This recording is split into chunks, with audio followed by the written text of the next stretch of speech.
back. It's me again, Peyton Bush, and I am bringing you, again, my 5 takeaways from day 3 and teaching online from the Iowa City School District. It's a different layout than my first videos were throughout this, I guess, vlog, if you would like to call it that. I started this yesterday. I kind of like how it went, so I'm continuing it again today. So really just 5 quick takeaways from day 3 in teaching online virtually to my 7th and 8th grade science students. So number 1, first thing this morning that blew me away, I had a meeting about a student who has severe hearing loss, and the technology that we're going to supply this student with as we teach and learn from home is insane. I learned a lot about hearing aids this morning. So the student has 2 hearing aids in both of her ears, and I learned a little bit of the bottom of it, or at one part is called the boot. And so we have this tool, this apparatus that the student's going to get, where one end is an audio jack that she'll plug into her computer, her phone, her iPad, whatever she's using. And then the other end is this weird like 3-prong thing that she plugs into the boot of her hearing aid. And so it's essentially the idea of like she's wearing headphones, and the volume of our voice is amplified a lot more, and she can hear us a lot better. That just blows my mind that we have the ability to do that, and we can and will supply the student with that. So that's fascinating. Number 2, I just had this thought as I was working this morning, because on Thursdays in the morning is our asynchronous time. So that's when students are supposed to be working on other assignments or homework out at home without officially meeting with a teacher. We do have the chance and opportunity to meet with students if we choose. But one kind of thought that I have, and I hope I'm wrong, is right now we have this novelty of finally being back in school and everybody's so excited. So we're getting a lot of participation, we're getting a lot of things handed in. I am afraid though that once the workload starts to intensify, we may start to see a lot of our work avoidance habits come back, and I hope I'm wrong, but we'll see. Because it will be, and it has been, somewhat difficult creating work for our asynchronous days and having things for kids to work on during that time.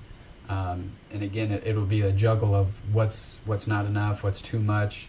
But really, I think in the case of what's not enough, as long as you have some substance there, that will be fine. I think on the other side, what is too much, maybe some of us will run into that problem, but who knows? I mean, we'll cross that bridge when it comes.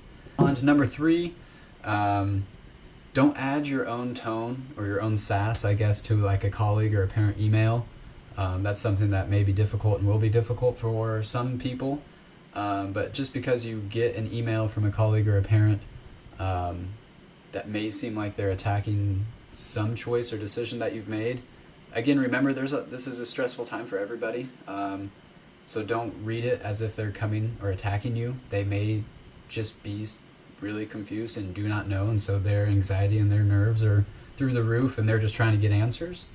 So yeah, don't hurt your own feelings by adding your own attitude to somebody else's email, I guess is what I'm getting at.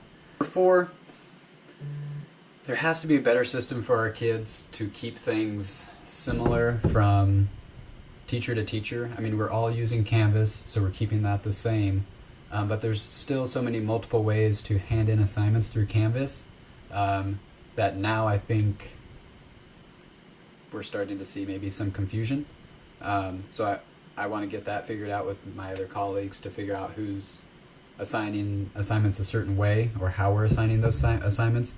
But I do think that there is and should be a better system for these kids. And last but not least, number 5, here at the end of the day, I only had 2 classes today, but ending class I gave them work time to finish their assignment. I still kept the Zoom meeting open, so if they had questions they could just type them in the chat. I let the kids unmute themselves and ask them if they're willing to. A lot of kids are, which is awesome. But one choice that I give my students is, especially today, they just had 5 short questions to answer. I said, if you would like to leave, you're more than welcome to. If you need to come back to the Zoom meeting, it will be open until the end of class. If you have questions, that's fine. If you would like to stay, like I said, I left it open until the end of class. And it was so refreshing to see how many students actually stayed. And I could only see about 4 of their actual faces. The rest had their cameras off, but it was refreshing to see how many actually stayed in the Zoom meeting. Now, if they were doing the work or not, that's another question. But they were hanging around, and right now that means the world to, I think, all of us. So yeah, that was pretty neat. So again, like I said, teaching through COVID. We'll figure out how this goes. You guys are going right along with me, just like my students and other teachers and parents and everybody else. So again, thanks for listening. Those were my 5 things from day 3 on teaching, I guess, online in the Iowa City School District.